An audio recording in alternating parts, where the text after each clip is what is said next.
Hi, my name is Tamara A. I'm an associate professor at the University of Guelph in the Department of Political Science. So, even though the topic of this panel, the future of speech online, isn't a question, I think questions are embedded in it. So, what do we do with online speech? How do we fix it? So, I want to start my remarks right now to think back to two key moments that have happened in the last 2 years. So, first, I want to go back to May 2020. And I want to remind you of the bystander video of the fatal arrest of George Floyd by the Minneapolis police. This 8-minute video was shared and watched by millions of people, and it changed the world. This viral video was instrumental in the resurgence of the hashtag Black Lives Matter. It brought discussions of anti-Black racism and social justice to everyday conversations and sparked protests across the world. My second moment comes from January 6th this year with the US Capitol Hill insurrection, where a mob of supporters for the former president attempted to disrupt the joint session of Congress assembled to count the electoral votes. As the story goes, there was widespread misinformation about voter fraud that was shared on social media even from the highest levels. Online groups were instrumental in allowing those supporters to communicate, to share, and to organize what happened on January 6th. Those two moments are interesting for a number of reasons within the context of American politics. But as a digital politics scholar, someone who's interested in the use of digital technologies by political actors, institutions, and citizens, what's really interesting to me is about the intersection between digital technologies and democracy.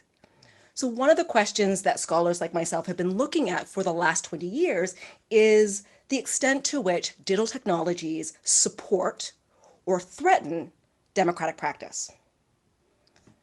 So when we look at the George Floyd situation, people see it as an example of the power of digital technologies. People see the video as a tool of transparency.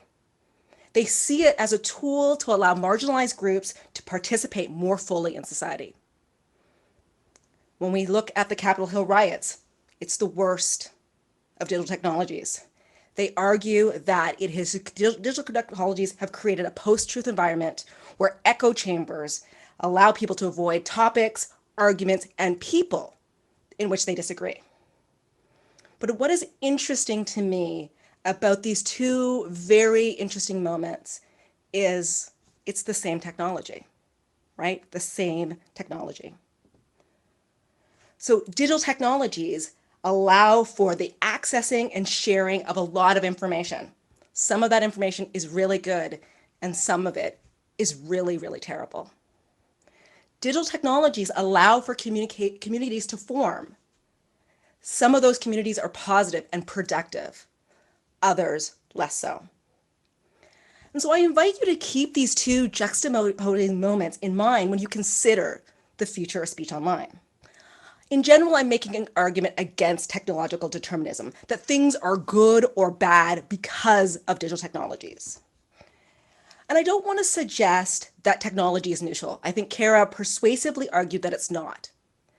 At the same time, I would argue that digital technologies in and of themselves change a lot of things when it comes to democracy. Rather, I have argued elsewhere that digital technologies create affordances and opportunities for individuals and institutions. And that these institutions and individuals in turn make choices how to incorporate digital technologies into their activities. These choices are structured not only by the politics and their objectives, but by the political, social, and economic context in which they operate. So returning to the title, the questions implicit in the panel, the future of free speech online. What do we do with free speech? How do we fix it? So I invite you to think of one more question.